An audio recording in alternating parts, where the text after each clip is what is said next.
Welcome back, friends. I have with me now Grace MacLeod, and she is a spiritual counselor, ceremony officiant, a teacher, and a facilitator for powerful transformation.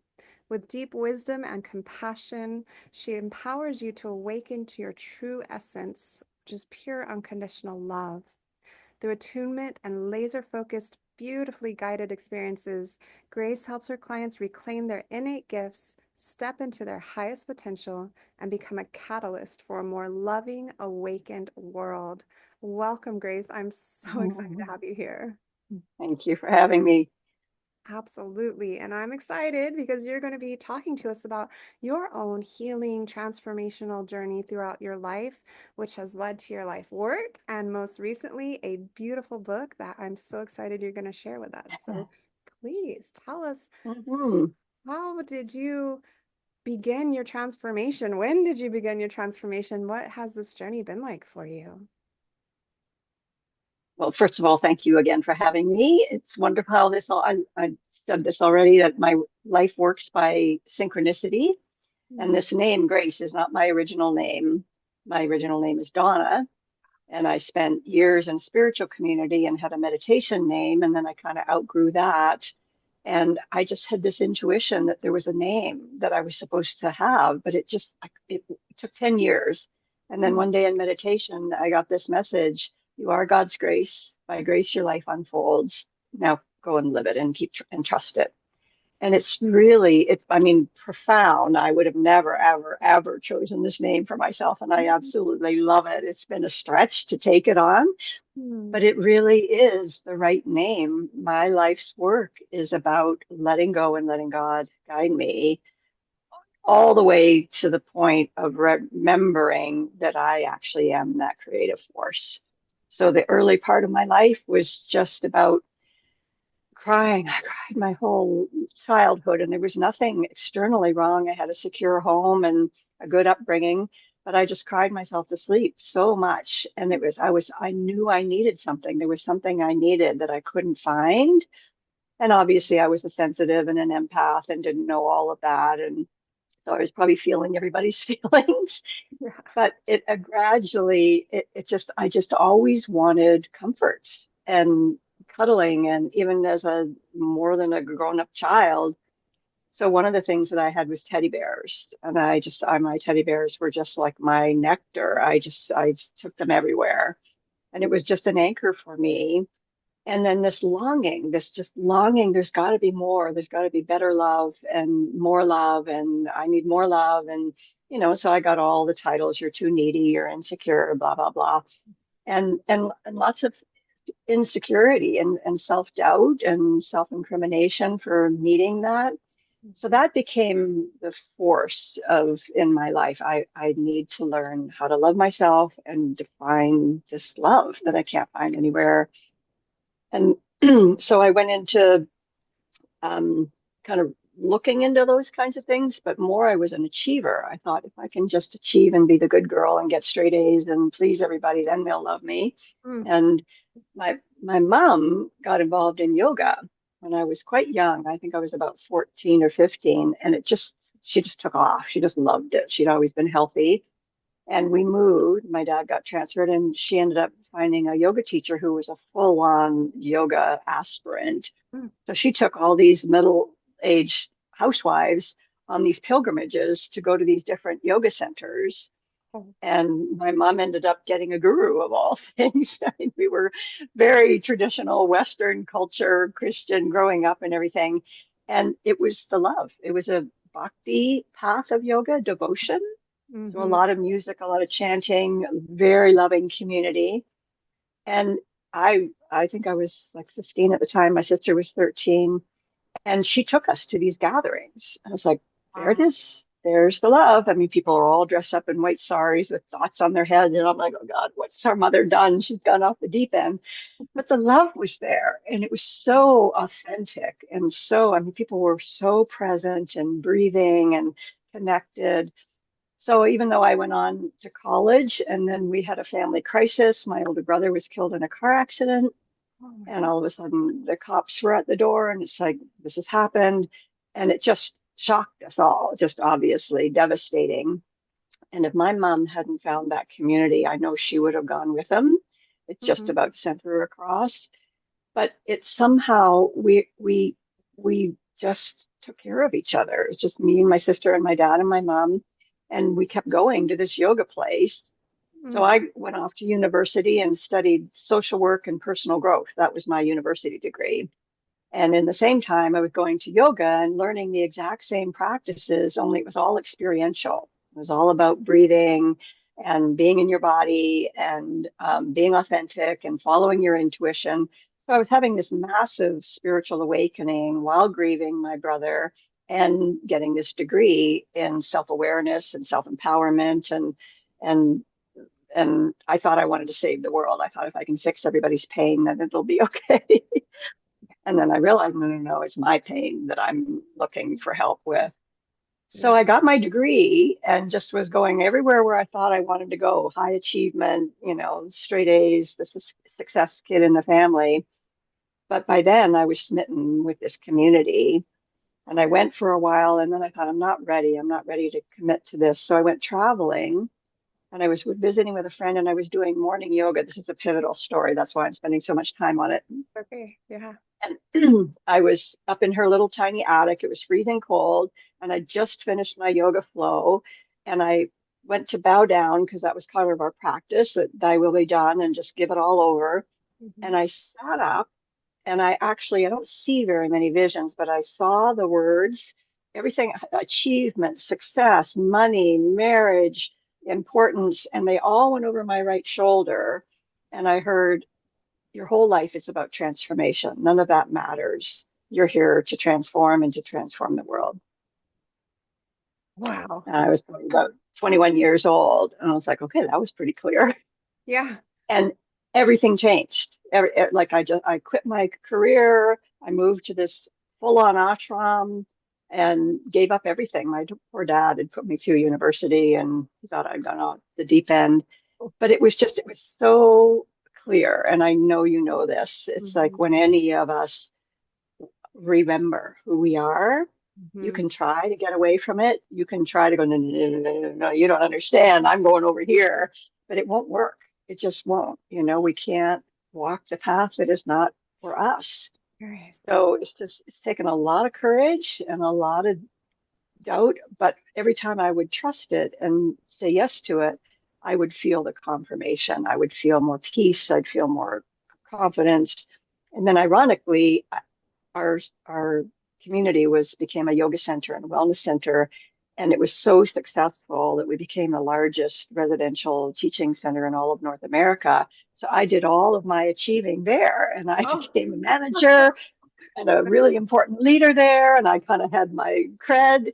And then I became a teacher there and a facilitator, and everything that I'd wanted out in the world, I got to do it there, but I was living my truth. I was focusing on transformation and Yes. the love was there. And it was like our whole, it's called the Path of Love. It was Kripalu Yoga Center in Massachusetts. Hmm. And it was about teaching people how to walk on the path of love. Oh, So wow. I created a breath practice that was all about helping people integrate their emotions and their trauma and their psychic awareness and went right to the top of the food chain. And then I got, you're done. You've done this enough. Now go and go find me out in the world. The world needs you. This is too That, small. that was the inner guidance that came. That, oh my gosh. Yeah. I'm like, what? And Yeah. this is how it's like, this is not uncommon where we finish almost like a whole lifetime in a chapter of our lives. Mm. So, the early chapter was about achieving and struggling and feeling all that inner pain and then healing and then becoming recognized in my spiritual community. But like most organizations, there was a glass ceiling and there was some unclarity there. Hmm. And I couldn't be who I was by then in that framework. How So interesting. I went and I just made a vow that I would follow my intuition and follow my inner guidance no matter what. And it was there, and not all the time. There was plenty of times when I was sitting around going, I have no idea what I'm supposed to be doing. And then and then the one thing that I've had as my anchor is just my commitment to practice. And that's what I wanted to share today, that Yes. what has come over and over and over and over and over and over and over again is you are loved, you are loved, you are never alone. And this ache in your heart is to keep you going there again and again from the state of separation, loss, ache, empty, scared, Mm-hmm. whatever. And but right next door, just I call it the state shift, like gear shifting in a car, is your state of wholeness, oneness, and everything you want is there. Mm. So that's become my life work. I mean, transformation can mean a million things. But for me, I realized if I'm spending even a minute in this angsty, empty, scared, overwhelmed, craving place, I can't be peaceful. I can't, nothing feels good. I mean, Yeah. nothing feels alive. I'm just uncomfortable. And when I shift, everything settles. And often it'll even put me into a sleep. And I find that with my clients, when they really integrate, they Mm. just go into deep, deep rest. And then when they wake up, they're like, oh, there I am. And the whole spirit self has landed in the body. And then the clarity's there. Either the guidance or the knowing or the just the conviction. I know I need to do this. And Mhm. so often I would find myself trying to go somewhere or do something out of my will or my idea, but I wasn't integrated, so it would never work. Yeah. So my teaching myself what worked for me became my teaching for the world, that Hmm. I was here to walk a path of grace, of surrender, of not trying to fix it on the outside, and finding that connection with source, which is love. And once I'm there, watching how it would come to me. And that's just been one of my mandates. Some people have a very willful path and they need to go out and make it happen, and they're good at that. And Mhm. I'm like, I get slapped each time I go, okay, I can do it. I was like, no, no, no, no, no. You do your work. You do it on the inside.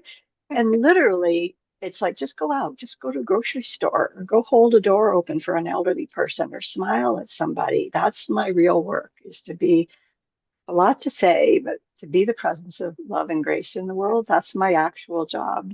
Yeah. So my work is about taking care of my internal state Yeah. and shifting back and daring to walk around going, I am whatever you want to finish that sentence. I am love, I am light, I am God, I am consciousness, and be that. And then I'll share this more a little later, but I find people go by and they go, you seem so familiar to me. I feel like I know you. You remind me of my aunt so and so.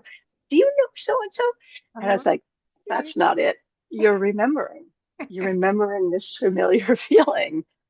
So Yeah. that's my real job, is to just be that. Mm. And obviously, when I can work with someone, Mm. I do individual sessions and I also do a lot of coaching for relationships. So Mm. to work with an individual, a partnership, couple, or family members or work colleagues, and have them drop in and remember who they are and Mhm. relate to themselves and their life path and their relationships from that beautiful, filled up place. That's, I love my work. I'm still not tired of it after all these years. So Oh, so I beautiful. think, yeah, maybe just pause there for a minute. That's a lot. Sorry, I had a sneeze try to come up. Okay, that's okay. I love that because, first of all, I do want to acknowledge the courage it takes to walk that path and to turn away from what Western society says you should be doing and family and everybody expects you to do, and to Yeah. turn inward to do the inner work. So much courage. That's such an act of rebellion in our And society. And yet all it does is bring good, right? it's absolutely true. And I, one of the greatest gifts I received, our teacher was from India, and his teacher came from India after 23 years of silence and profound sadhana and lived with us for 4 years and taught us. Um, And it was the pivotal moment of my life when I heard him say, every single experience in your life, from the most blissful to the most traumatic, is, he called it, integratable. And if you can mhm. live a life where you're integrating each and everything that arises, whether it's an inner state of fear or terror or an outer hurt or wound or disappointment, and you can resolve that like a wave moving into the sand, then you will instantly drop back into your source and then you'll be guided and you'll be in alignment already. So life will come to you. And when I heard that, it was like, oh, that's what I came here for this time. That teaching is my mission. So I developed a breathing practice around that and I kind of just committed almost out of discomfort. It's like I'm too sensitive. I don't get a Mm-hmm. pass. If I'm triggered, if I'm emotional, if I'm upset, I'm not functional. I'm just not. So I made a commitment to myself that I would stop and I would go and do my practice, even if it's for 20 minutes, and then I would come back up. So I've kind of trained my people. I'm going to disappear for a few minutes. I'll be back because you don't want me in this state. And No. when I'm back, I'll be good again. So Yes. that's what I try to help other people do. Don't waste any time in fear and separation. You can override it, you can try, but it's just misery. And if you can do this state shifting and take some breaths and unwind the separation and the pain and get back to that beautiful, peaceful state, the love just pours in. And then when we're safe and we feel loved, we can do anything. So Absolutely. it seems courageous, but it's almost been like a life necessity for me to practice. Yeah. And you're right, I've been terrified a lot. It's like, are you kidding? I've been guided to move my entire life 30 times. Oh And gosh. I just get in my car and I go, okay, where are we going this time? It's like, go to this town. You've never been there before, just go. But it's so compelling that I go and then there's some date with destiny there that I'm supposed to heal the land or work with some people. And so Mm. fortunately, that's calmed down a lot. I've spent many years doing that. So Yeah. Beautiful. So you are literally an example of someone who walks their talk. And yeah, imperfectly, a lot. I'm very, very human. It makes it sound like I'm kind of some enlightened person. Maybe I can own that because I've lit myself up a lot, but the humanity doesn't necessarily go away. It yeah. doesn't run me as much anymore. Yeah. Yeah, that's good to distinguish. Yeah. That Yeah, we're because still there's human. so many out here right now. One of the things that kind of is a little disconcerting is everybody's saying how enlightened they are and how they've found this practice and they're making their millions and they've found the secret to, you know, multi-dimensional, fifth dimensional living. And it's beautiful. It's a phenomenal time to be alive because all that stuff's available now. It used to be a wackadoodle, but it's almost like everybody's got it figured out but me, So how they come think. I'm missing the train? And it's not the case. It's so easy to make it sound bright and shiny, but we're Mm, all human, we're all vulnerable. We all still have to do whatever works for us to bring us back into that mm, state. I love that you distinguish that. And that the thing that's made this work is you continue to honor yourself, your sensitivity, your humanity, right? You're in a sensitive human body and you're honoring that.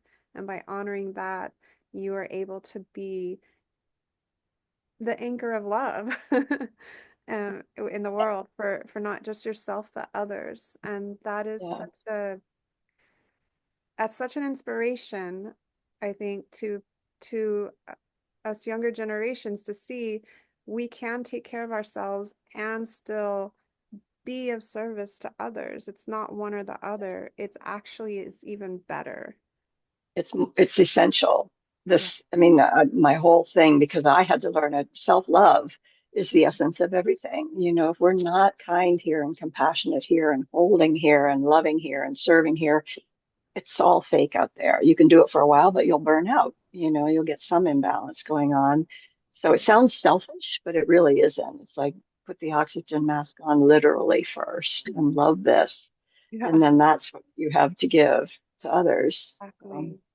Exactly. The other thing that I think maybe this will segue into this book, but I feel like I just want to reassure everybody that does feel like they're sensitive and maybe too much for the world or can't find their place that many, many, many of us are here just to be the spiritual awareness in the world. I Mm. mean, there's so much in the mainstream that's just still so disconnected. Yeah. And to have maybe found your breath or found your yoga or found your connection to nature or you love animals or you love being kind, it's enough. It's enough to be holding that spiritual awareness on the planet. It's all happening anyway. There's a massive awakening happening. So Mm. sometimes those of us that are more sensitive, we struggle with our place in the world and we can feel insecure, like, well, I'm not making any monstrous thing, or I'm not famous, or I'm not this or that. Just be what you are and trust that that's your gift, just that's Mm. enough. Thank you for saying Eckhart that. Tolle, yeah, Eckhart Tolle talks about being the frequency holders, and that quite often we can feel like we're kind of on the fringe and we don't quite fit in. But I feel like we're actually the bringers of the dawn. We're the ones Mm. that are showing this is what our world needs. We need kindness, we need caring, we need sensitivity. Yeah. We don't need more consumerism and achieving and everything. Yeah. So, Yeah. We've got enough of that. Definitely enough. yeah. Oh, this is,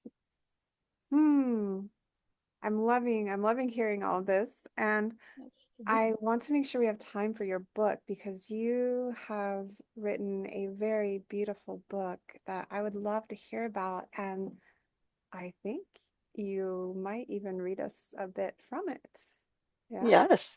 Uh, So I forget if I said this to you before we recorded or after, but one of the great comforts in my childhood was having teddy bears. yes. And I just always had my fuzzies, as my dad called them. And I mean, it was a joke. My whole bed was covered with them. And um, later in my life, when I was searching and like, why is this thing about love so strong? And even after I'd been at my spiritual community for almost 15 years, that longing was still there. And Hmm. I found my way. I was moving again, and I was in Boulder, Colorado, and a friend told me about this Jungian therapist. And I went to her and she said, what do you want? And I said, I'm just in pain all the time. I can't get this. I have this feeling and this memory almost like that life can be better than this. And even after all the spiritual community, there's still something I'm missing and I can't seem to find it here and I don't feel like I belong here. And she said, oh, you sound like a star person. And my whole being just started convulsing. I mean, just like right from the core. And I said, what's that? And she said, well, there's some of us that are, remember our multidimensional history and are here. And for many humans, we forget, we completely forget. But for the star people, they still have some access to having memories of having lived in other dimensions in the stars. Hmm. And that one of the main elements is that it's a sense of love and home, and so they're here with that still awake to help bring it to earth. And I just, in an instant, it was like, I know this is true. I've never heard this before, but I know this is true. And Yeah. I went on a rampage and studied everything. I took surveys and are you a star person? Yes, yes, yes, yes, yes, yes, yes. And right after that, I only saw her twice. I got this guidance. You, this next piece is the most important part of your life, but you're still resisting being on Earth. You have to anchor yourself really into the Earth and now go to Seattle. Your life is waiting for you. Wow.